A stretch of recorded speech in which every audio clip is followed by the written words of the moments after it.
এই নে পেঁয়াজটা ধর। কি করবো আজকে পেঁয়াজ দিয়ে? সিদ্ধ ভাতের সঙ্গে একটু পকোড়া খেতে ইচ্ছা করছে।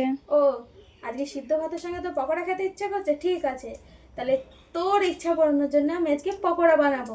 তাহলে তার আগে রান্নাঘরে যেতে হবে, চলো।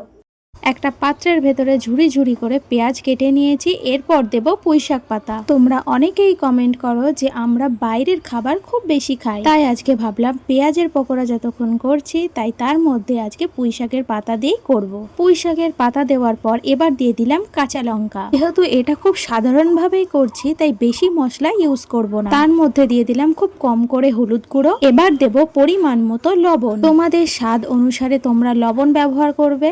আমি যেহেতু এখানে কোনো জল ব্যবহার করব না তাই লবণ দিয়েই এই সমস্ত কিছুটা কিন্তু আমি মেখে নেব। তোমাদের মাথায় রাখতে হবে আমাদের কিন্তু জল ব্যবহার করা চলবে না। চলো এবার গরম তেলে এগুলো ভেজে নেওয়া যাক। আমি কিন্তু সাদা তেল ব্যবহার করেছিলাম। দেখো আমার কিন্তু পকোড়া ভাজাটা কমপ্লিট। দেখে কেমন লাগছে? ভালো হয়েছে, সুন্দর হয়েছে। আরো পুঁইশাকটা দেওয়ার পরে বেশি ভালো লাগছে। তাই